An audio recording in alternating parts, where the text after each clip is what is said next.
Graça e paz, irmãos. Uma alegria estar com vocês. Bom, eu sou o Isaac, sou pastor batista, sou casado e é isso que você precisa saber de mim. É uma alegria para mim estar com vocês aqui. Bom, o Ivan ele pediu para eu trabalhar com vocês essa noite um tema que é um tema muito importante da teologia cristã, que é o tema da justificação pela fé. E como esse é um tema bem abrangente, eu quero dar um foco hoje especial, então eu quero propor para você uma reflexão em duas etapas aqui. A gente vai olhar primeiro para um texto no Novo Testamento e depois a gente vai olhar para um texto no Antigo Testamento. E então a gente vai tentar entender o que a palavra de Deus ensina sobre esse negócio de justificação pela fé. Então eu queria convidar você a abrir a sua Bíblia aí em Romanos, capítulo 16. Nós vamos ler os últimos versículos do livro de Romanos. Romanos, capítulo 16, a partir do versículo 25. São os últimos versículos do livro de Romanos. Romanos 16, a partir do versículo 25.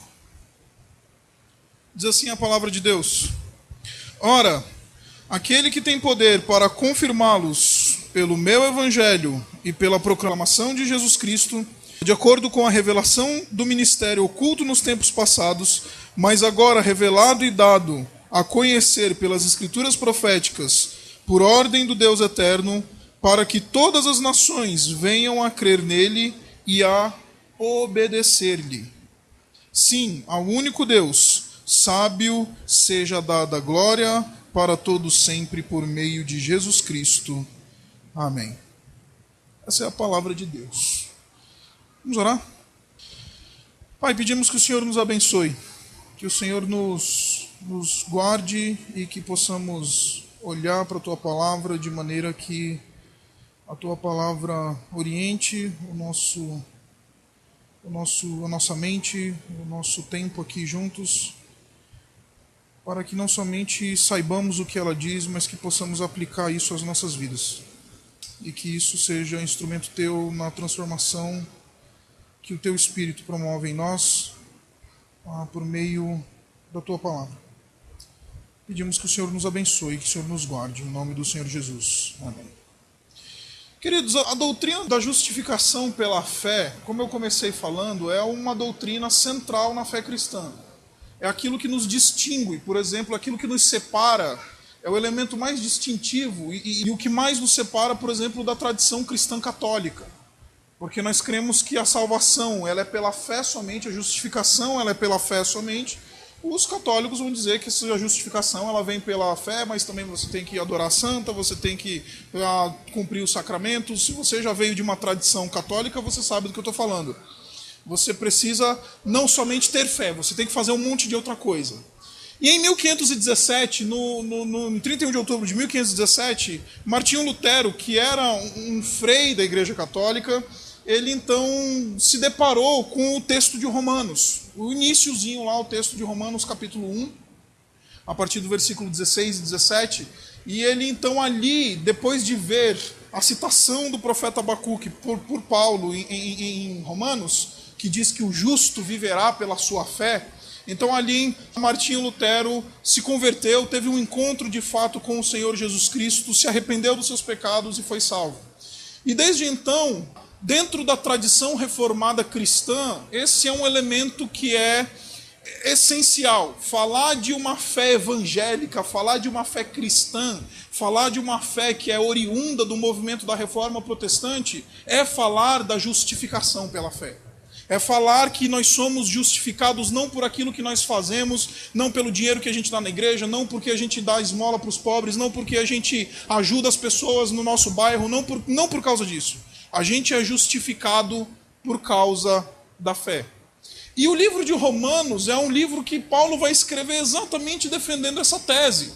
Ele vai escrever esse livro buscando defender essa tese, dizer que a justificação é pela fé. Para que alguém seja justificado, declarado justo diante de Deus, basta ter fé em Cristo Jesus. Basta ser um indivíduo que já se encontrou com o Senhor por fé e assim então entregou a sua vida confessando Ele como Senhor e Salvador. Então, Paulo ele vai percorrer todo o livro de Romanos tentando mostrar isso de várias formas. E a maneira como ele encerra o seu livro em que ele está defendendo essa tese é muito interessante. Porque ele não vai falar de uma justificação da fé. O livro é sobre justificação da fé, mas ele não usa no encerramento do seu livro, naquilo que a gente chama de doxologia, ele não usa a expressão justificação pela fé. Ele simplesmente vai dizer que agora, no tempo do Novo Testamento, na era da igreja, já foi dado a conhecer aquilo que no passado estava oculto, que era exatamente que as nações, elas estão sendo convidadas para vir, crer nele e obedecer-lhe. É muito interessante que ele vai falar de crer e obedecer. Ele vai falar daquilo que algumas versões aí, talvez dependendo da versão que você esteja lendo, ele vai falar da obediência da fé.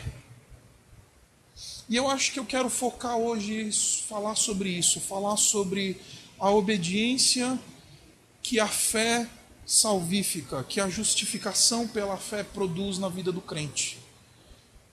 Indivíduos que de fato se encontraram com o Senhor Jesus, indivíduos que de fato tiveram um encontro salvífico com o Senhor Jesus Cristo, então eles vão ter e vão demonstrar na sua vida uma vida de obediência, que é exatamente o produto da fé, que é exatamente aquilo que vem da fé, que uma vez justificado pela fé, uma vez tendo encontrado o Senhor Jesus Cristo, o que é natural acontecer com esse indivíduo é que ele então obedeça ao seu Deus, que ele ande em obediência. Então ele vai falar exatamente da obediência da fé. E ele não somente encerra esse livro falando da obediência da fé, como ele também começa esse livro falando da obediência da fé. Abre aí em Romanos capítulo 1. Romanos capítulo 1, versículo 5, ele vai dizer exatamente isso. Ele vai dizer assim: por meio dele, ou seja, por meio do Senhor Jesus Cristo, nosso Senhor, por causa do seu nome, recebemos dele graça e apostolado para chamar dentre todas as nações um povo para a obediência que vem da fé. Ele não somente termina esse livro com essa temática da fé, que não somente justifica, mas produz obediência, mas também ele inicia o livro dizendo que a fé produz não somente justiça, mas produz um caráter obediente no crente. Então, tendo introduzido essa temática com você, eu quero dizer para você que penso que a obediência talvez seja uma das coisas mais difíceis que a gente tem na nossa vida. Ser um cristão obediente, ser um marido que ama a Deus e é obediente a Deus, ser um funcionário obediente. Por exemplo, estamos no mês de abril. Para aqueles que declaram o imposto de renda, é o mês de chorar. E aí, às vezes, a gente fica naquela coisa assim de, às vezes, querer declarar o imposto de renda com uns zerinhos a menos lá para evitar a mordida tão grande. É nessa hora que vem a justificação pela fé produzindo obediência, e aí a gente, por causa da obra do Senhor Jesus Cristo na nossa vida, eu vou declarar o meu imposto de renda sendo um cidadão obediente, sendo um filho obediente, sendo um crente obediente, sendo um indivíduo obediente. Mas, de novo, a obediência talvez seja o maior dos nossos obstáculos e o maior dos nossos desafios, enquanto caminhamos com Cristo, depois que encontramos a fé e a justificação. Eu lembro que quando eu era criança, nós morávamos no estado de Roraima. Meu pai, ele é pastor, ele pastoreou durante muito tempo a primeira igreja batista de Boa Vista, uma igreja lá em Roraima, lá no norte do país. E nessa época, eu era garoto, a gente viveu lá quando eu era criança, e na nossa casa, a gente tinha assim, bem na frente um gramado, bem bonito, gramado que meu pai de vez em quando mandava cortar, ficava uma coisa linda aquele gramado. E para todo garoto, aquele gramado era uma alegria, para jogar uma bola era sensacional. Só que, para o meu azar, no meio daquele gramado tinha uma torneira, no meio do gramado. Uma torneira que meu pai usava exatamente para aguar as plantas, o gramado, o jardim ali da nossa casa. E meu pai, sabendo da torneira que estava lá no meio do gramado, ele virou para mim e falou assim: ó, o negócio é o seguinte, você pode jogar bola onde você quiser, você pode ir para a praça, você pode jogar na rua, mas aqui nesse gramado você não pode jogar bola. Porque se você for jogar bola aqui neste gramado, você vai chutar essa bola no cano da torneira e você vai quebrar essa torneira. E eu não quero que você quebre essa torneira. Imagina o que eu fiz. Fui jogar bola no gramado. Meu pai saiu de casa e eu fui jogar bola no gramado. E, queridos irmãos, eu sou ruim de futebol. Eu sou muito ruim de futebol. Eu não nasci para jogar futebol. Se eu tivesse tentando acertar aquela torneira de maneira intencional, com a bola, eu nunca ia conseguir. Mas teve uma hora lá que eu acertei um canudo de direita sei lá, branco da seleção brasileira. Ele era canhoto, né? Tá vendo? Nem sei de futebol. E aí acertei um canudo no gramado e na torneira e de repente a bola bateu na torneira, abriu um chafariz no meio do gramado com a torneira quebrada. E agora, o que eu faço? Aí eu falei, já sei, vou fechar o registro. Aí fui lá, corri perto no registro, perto da rua, já fechei o registro. Aí acabou aquele aguaceiro, deixei a torneira mais ou menos em pé lá. Falei, não dá nada. Fui para casa. De repente a moça, meu pai chegou em casa, viu que não tinha nada. E aí, meu filho, tá bem? Tô bem, pai, tranquilo. E aí, de repente, a moça que trabalhava lá em casa virou pro meu pai e falou, pastor, acabou a água da casa. E aí, minha filha, será que acabou a água e já esvaziou a caixa d'água? O que a gente vai ver? Aí meu pai foi ver o que aconteceu para ter acabado a água na casa. E aí, de repente, meu pai vai no registro. E fala, registro fechado? Aí abriu o registro. Quando ele abriu o registro, começou aquele chafariz de novo no meio do gramado da casa. Meu pai já sabia do que se tratava. Então ele me chamou, me sentou no sofá, e quando ele me sentava no sofá, eu sabia que era perigo. Falou, vem cá, meu filho, senta aí. Você jogou a bola no gramado? Jogou. Joguei, pai. Você quebrou a torneira, meu filho? Quebrei. Papai vai disciplinar você por isso. Não, pai, compra um cano novo que eu conserto. Garoto de 8, 9 anos de idade consertar uma torneira. Não, papai vai disciplinar você, porque se o papai não disciplinar você, ele será desobediente como você. E desde então, eu olho para esse desafio da obediência como um dos maiores desafios que a gente tem na nossa vida. Uma criança ser obediente, você que tem filhos, você sabe do que eu estou falando. Como é difícil inculcar um coração obediente no seu filho. Como é difícil você ser obediente, como é difícil ser obediente a uma autoridade. Como é difícil ser um cidadão obediente, ser um crente obediente, ser um marido obediente, ser uma mulher obediente, ser um estudante obediente. Porque a obediência, ela é talvez o maior dos nossos desafios enquanto caminhamos na terra. E é interessante que é exatamente isso que Deus produz em nosso coração depois que nós encontramos a fé e somos justificados pela fé. Porque a fé, ela produz obediência. A justificação pela fé, uma vez justificados, não somente somos declarados inculpáveis diante de Deus, mas então o Espírito de Deus começa a produzir em nós uma vida obediente. E para isso eu queria olhar para um texto do Antigo Testamento para tentar ilustrar o que eu estou falando para você, o texto de Gênesis capítulo 22. Gênesis capítulo 22. Gênesis 22, eu vou ler só um versículo, versículo 2. Olha o que diz o Gênesis 22, 2. Então disse Deus, Gênesis 22, 2. Então disse Deus, tome seu filho, seu único filho Isaque, a quem você ama, e vá para a região de Moriá. Sacrifique-o ali como um holocausto, num dos montes que eu lhe indicarei.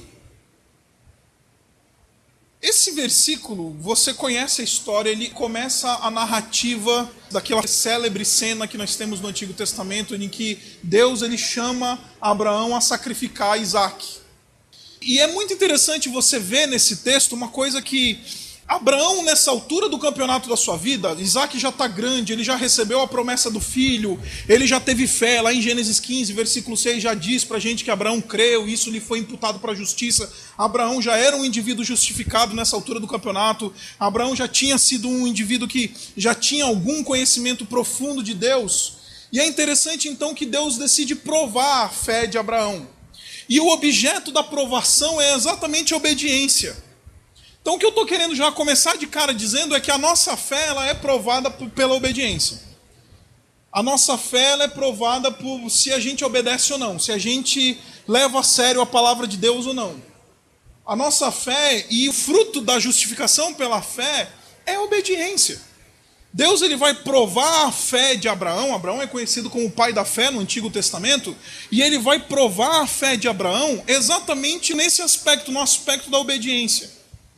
E para Abraão ser um indivíduo obediente, ele precisa vencer alguns obstáculos. E o primeiro obstáculo que eu vejo nesse texto é a ideia do obstáculo da razão. É o obstáculo da razão. Por quê? Porque Deus ele chega para Abraão e fala assim: Abraão, me dá teu filho.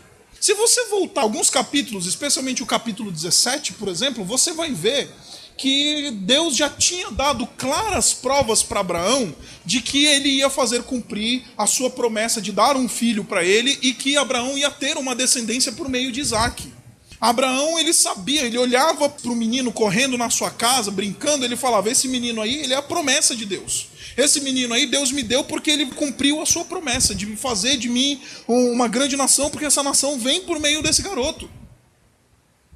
Deus falou: é em Isaac que será chamada a tua descendência, lá no capítulo 17. Aí você chega agora no capítulo 22, o mesmo Deus que falou que o menino era a promessa, que o menino era por meio dele que tudo aquilo que Deus prometeu ia acontecer, esse mesmo Deus vira para ele e fala assim: Abraão, me dá o menino. Isso não faz sentido na cabeça de Abraão. Abraão não tem o versículo 1. Esse versículo 2 só faz sentido para nós porque o versículo 1 diz para nós: Deus pôs Abraão à prova. Então tudo que diz o versículo 2 em diante faz todo sentido para nós porque a gente sabe que Abraão está sendo colocado à prova. Só que não teve alguém que chegou para Abraão e falou: Abraão, saca só, você vai ser colocado à prova.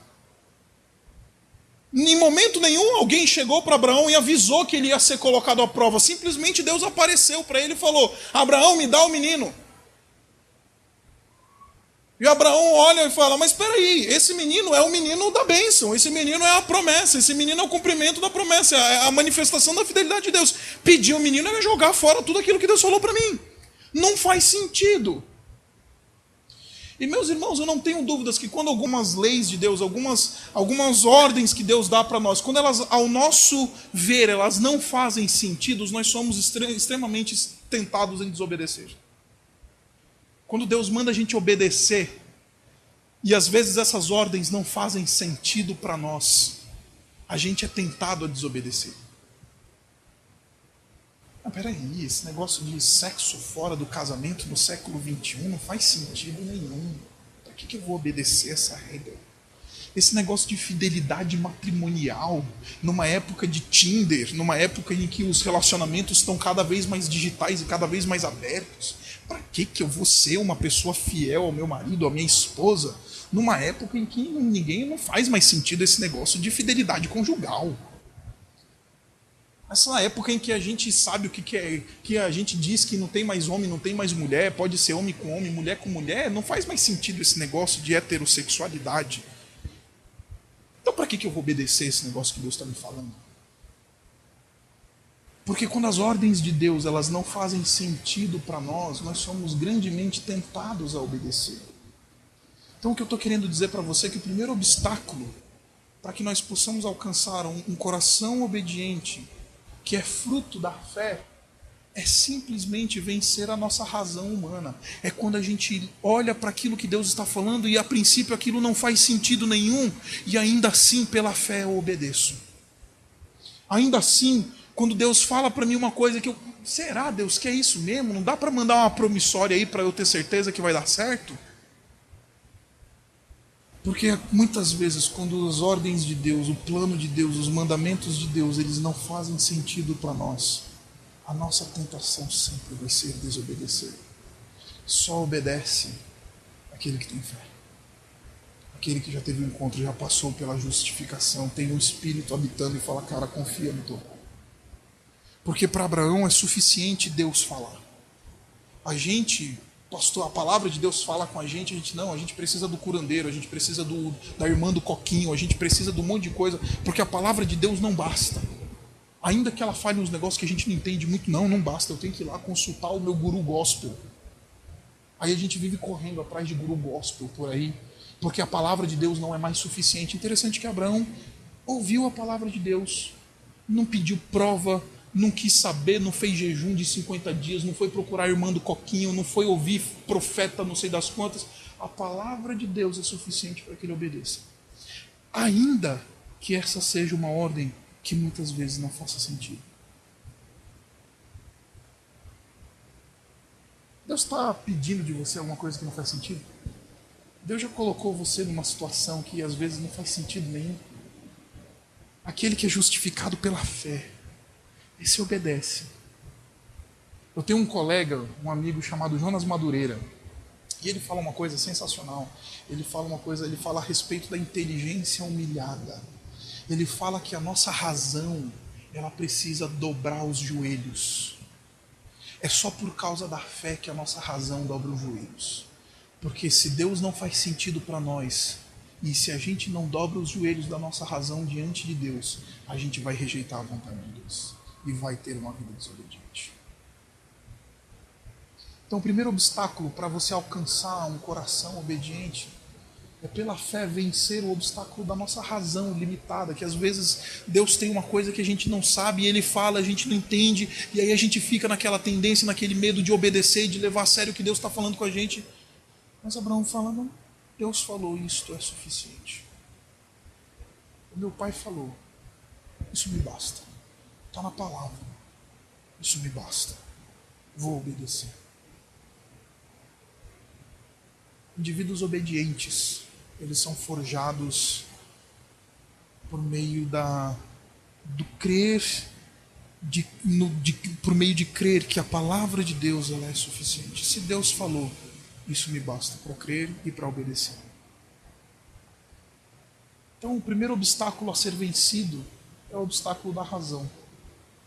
Você já se pegou em casa, deitado no travesseiro, falando, cara, esse negócio que Deus está fazendo não faz sentido nenhum. Não faz sentido nenhum, para que eu vou levar isso a sério? E aí a gente fica tentado a desobedecer. Eu lembro que quando eu era criança, ainda lá em Roraima, não sei se você sabe, mas o estado de Roraima faz mais calor do que o nosso verão. Estou suando aqui. Bem mais quente do que isso daqui que a gente tem aqui agora. E lá na nossa casa, a minha responsabilidade, o meu dever doméstico era encher umas garrafas de água no bebê. A gente morava do lado da igreja, mais ou menos como o Ivan aqui. Então a gente morava do lado da igreja, então para a gente ter água sempre potável e geladinha em casa, meu pai me fazia pegar as garrafas d'água de casa, encher no bebedouro, que já sai uma água geladinha, e botar de volta na geladeira. Mas eu não sei porque essa era uma tarefa que eu odiava fazer. O garoto preguiçoso lá não gostava dessa tarefa. E eu lembro que várias vezes quando meu pai chegava para mim e falava assim, Isaac, vai lá encher as garrafas d'água. Eu virava para ele e falava assim, pai, não faz sentido, eu não estou com sede, então eu não vou. Não faz sentido. Não estou com sede, eu não vou. Não, você vai, porque é o pai que está falando com você. E a palavra do pai te é suficiente.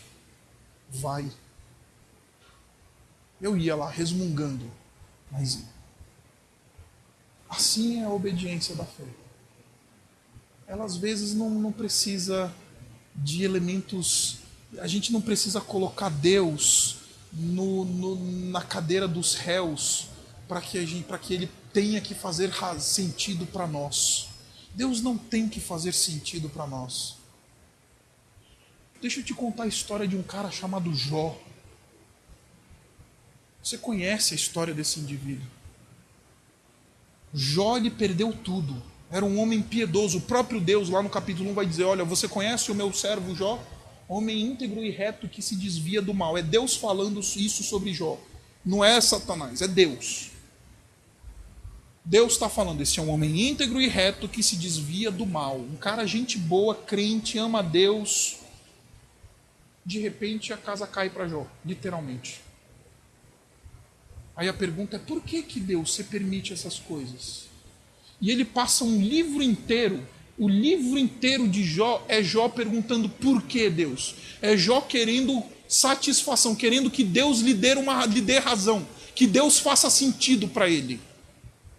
Os debates teológicos que acontecem lá com Jó e os seus amigos, é aquela história, não, Deus ele tá te punindo, Jó, de pecado, não, Deus está querendo te ensinar alguma coisa, Deus é isso, Deus é aquilo outro, e os teólogos lá estão discutindo no livro de Jó. E está todo mundo querendo que Deus dê uma resposta, porque como se Deus tivesse que dar satisfação para nós, a respeito daquilo que Ele nos ordena ou daquilo que Ele permite que aconteça na nossa vida. E aí no final do livro, a partir do capítulo 38, Deus chega para Jó e fala assim, Jó, deixa eu te falar uma coisa. Eu vou começar a perguntar e você me responde. Beleza? Beleza. Onde é que você estava, Jó, no dia que eu estabeleci os firmamentos da terra? Onde é que você estava, Jó? Por acaso você é bom de fazer cair raio na terra, de fazer cair a chuva na hora certa, de estabelecer a órbita do universo, de dominar o caos? Jó, onde é que você estava no dia que eu decidi estabelecer a profundeza dos oceanos? Onde é que estava você, Jó? Deixa eu te perguntar uma coisa. Onde é que estava você no dia em que eu decidi lançar as montanhas sobre a terra e medir elas a peso de nada? Em momento nenhum no livro de Jó, Deus vem para Jó e fala assim, Jó, eu vou te dar a razão por que está acontecendo isso. E em momento nenhum, Deus vira para Jó e fala, Jó, não é da sua competência querer pedir razão de Deus, porque eu não tenho que te dar satisfação dos pormenores do meu governo. A tua competência é simplesmente se curvar diante de mim e confiar que eu sou soberano. Confiar que eu sei o que eu faço. Isso a gente chama de fé. Ainda que Deus, às vezes, me mande fazer algumas coisas que não fazem sentido nenhum. Ainda que Deus permita que algumas situações aconteçam na minha vida que aparentemente não fazem sentido algum. A minha competência não é querer, ai Deus, você não está fazendo sentido. A minha competência é dobrar os meus joelhos e dobrar os joelhos da minha razão e falar, Senhor, eu confio na tua soberania. Eu confio que tu sabes o que é melhor para mim.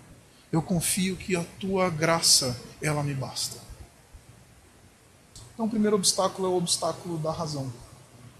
Mas não somente a gente tem aqui a questão do obstáculo da razão, mas a gente também tem o obstáculo da emoção.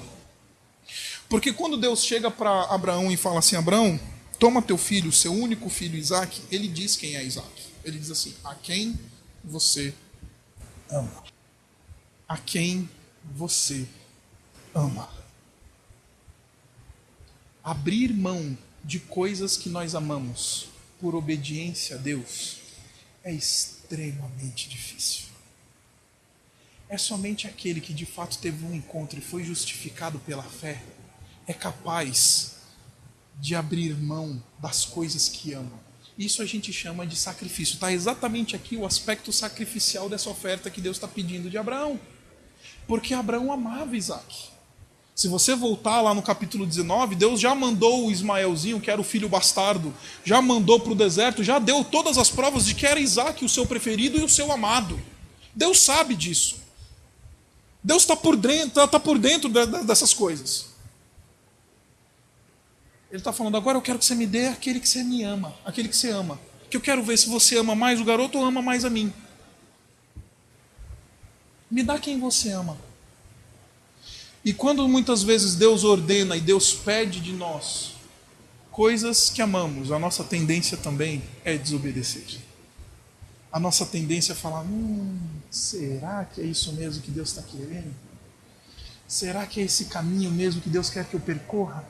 Está tão gostoso, tão confortável nesse meu trabalho, aí Deus fala para mim para eu fazer uma outra coisa, mas está tão bom, né?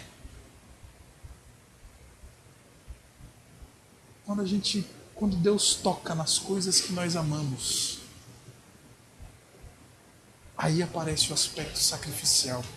Entregar coisas por amor a Deus, por obediência a Deus, é capaz disso somente aquele que já foi justificado pela fé em Cristo Jesus.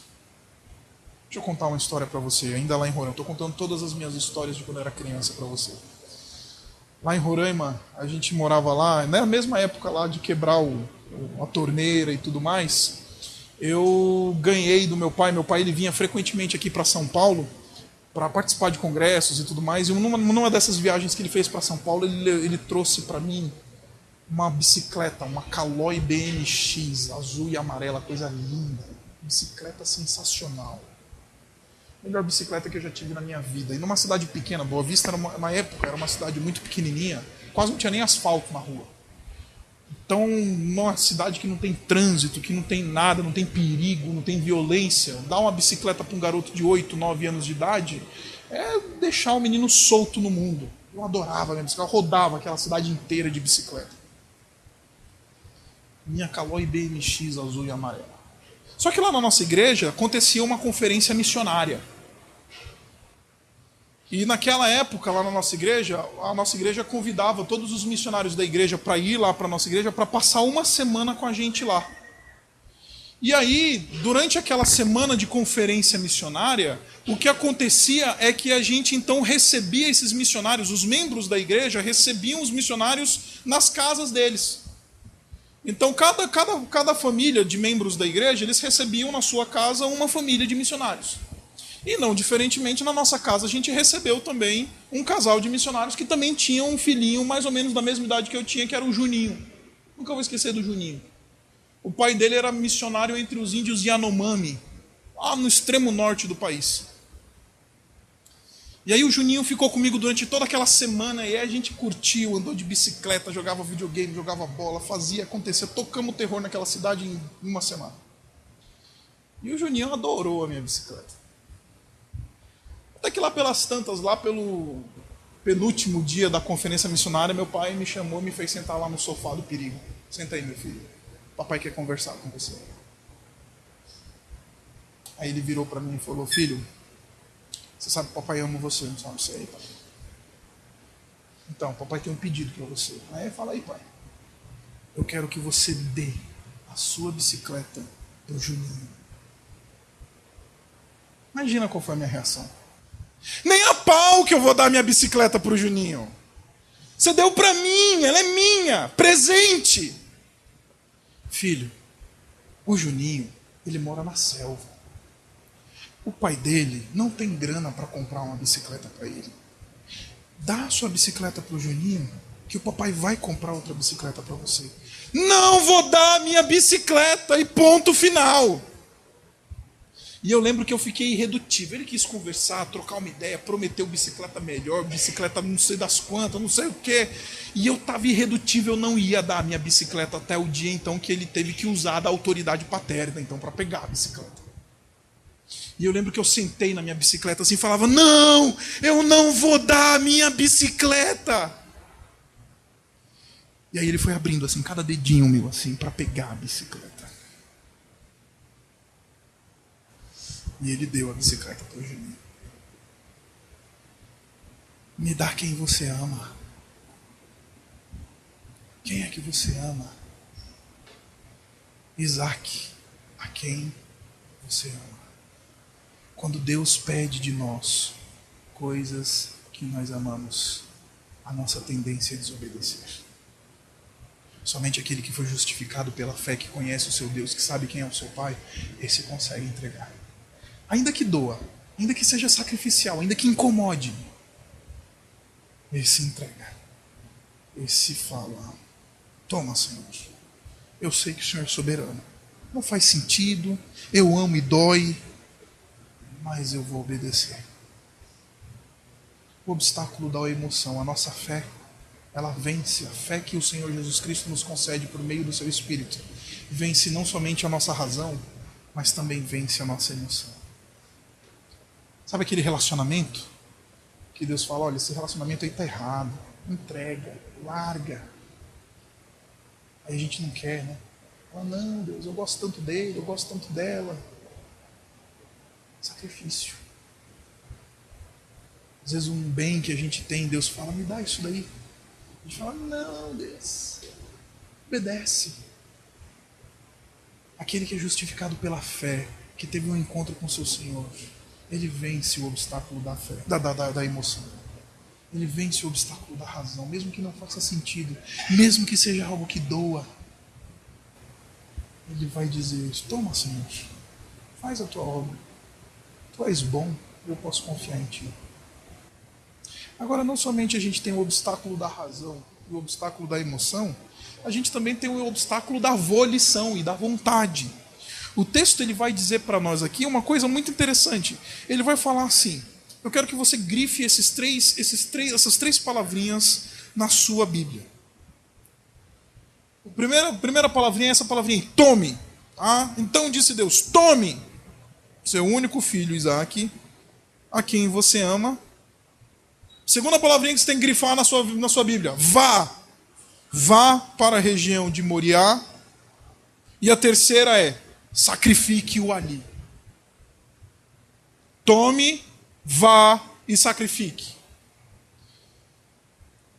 Se um dia você tiver a oportunidade de estudar as línguas originais da Bíblia, você vai descobrir que nesse versículo aqui, na língua em que esse versículo foi escrito, esses três verbinhos, tome, vá e sacrifique, eles formam uma cadeiazinha hebraica que a gente chama de cadeia volitiva.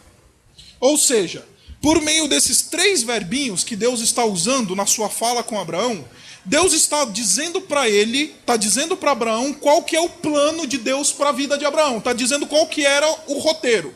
Você vai tomar o menino, você vai ir até Moriá, não é ir no quintal da tua casa, não é ir no lugar onde você acha que você tem que ir, não, é ir até onde eu vou te dizer, e lá você vai fazer o que eu estou te dizendo para você fazer, sacrificar o menino. Tome, vá e sacrifique. Isso a gente chama de plano. Plano. Eu vou primeiro fazer isso, depois eu vou fazer isso, e depois eu vou fazer isso. Deus estava dando um plano para a vida de Abraão. Deus estava falando assim, Abraão, o meu plano para você é esse. Você vai tomar o menino, você vai até Moriá, e ali você vai sacrificar ele. Fechado? Fechado. Só que o grande problema é que às vezes Deus dá para a gente alguns planos que contrariam os nossos planos. Ele tem umas vontades para a nossa vida que contrariam a nossa vontade. A volição de Deus é diferente da nossa volição.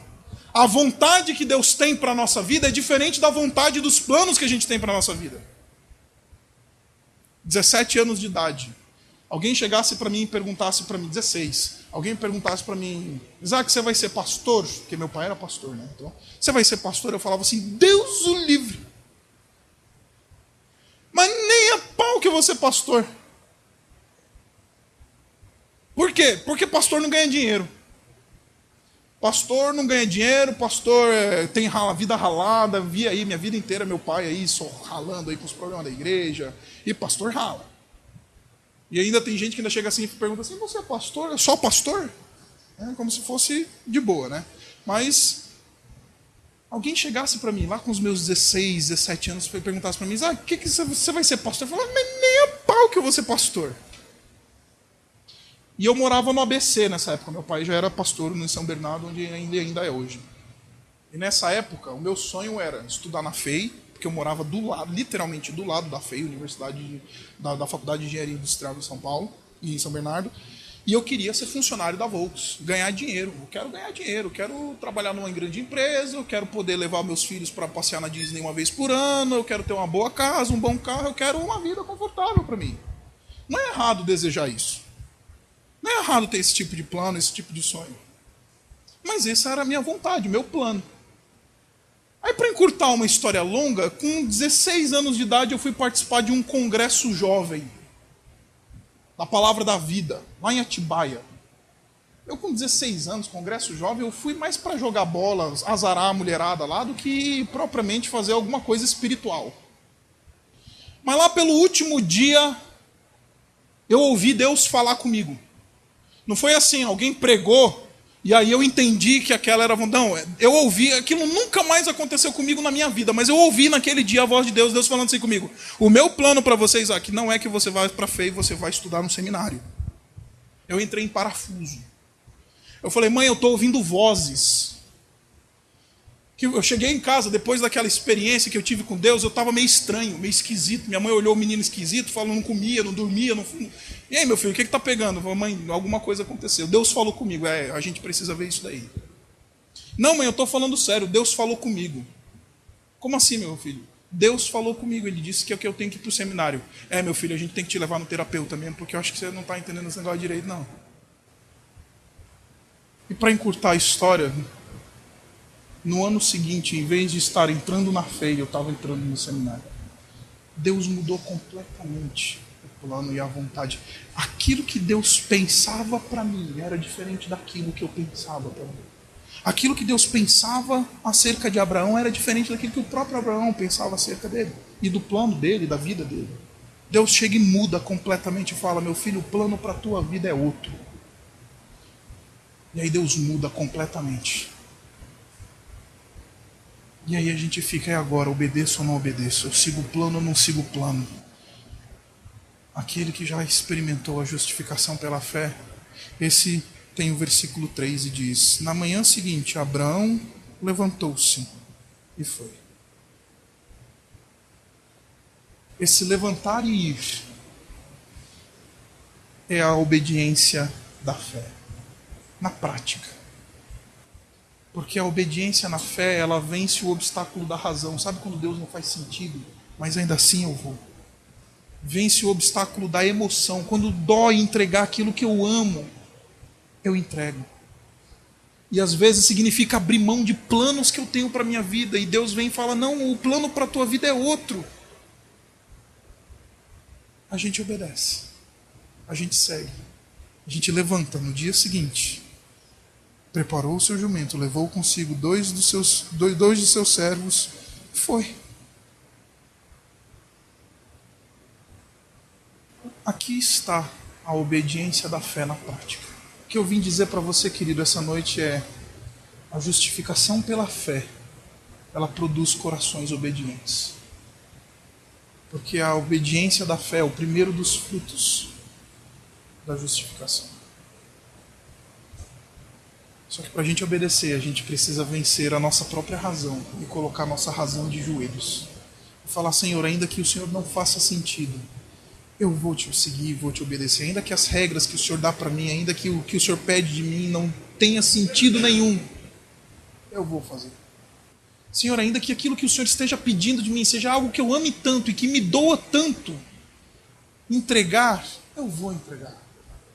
E Senhor, ainda que o plano que eu tenha para mim seja completamente diferente do plano que você está me dando agora, eu vou seguir o teu plano. Eu vou andar contigo. Eu vou ser um indivíduo obediente. Fruto da justificação é um coração obediente. Aquele que foi justificado pela fé, aquele que se encontrou com o Senhor Jesus Cristo, não tem problema nenhum em vencer a sua razão e colocá-la de joelhos, em vencer as suas emoções e vencer os seus planos e os seus sonhos e as suas vontades. Esse se submete à sua razão, submete à sua emoção e submete também a sua vontade a Deus e fala: Senhor, seja feita a tua vontade. Faz e eu confio em ti. Então eu vim aqui essa noite dizer para você: se você já teve um encontro com o Senhor Jesus Cristo, a maneira de você provar isso e ver em que pé está esse negócio é perguntando a si mesmo: o quão obediente eu tenho sido? O quão disposto a vencer a razão, a emoção e a vontade eu estou por obediência a Deus? O quão disposto eu estou a fazer a vontade de Deus porque eu o amo, porque eu tive um encontro com Ele e em mim está o Espírito dele que me concede fé, e uma fé que é salvífica, que me justifica. Então abaixa sua cabeça. Quero dar um tempinho para você refletir sobre isso tudo que nós conversamos. Fala com teu Deus e fala assim: Senhor, talvez eu precise abrir mão de algumas coisas. Algumas coisas que eu amo. Talvez eu precise... Eu acho que eu sou tão escravo da minha razão que toda hora eu quero que o Senhor faça sentido para mim.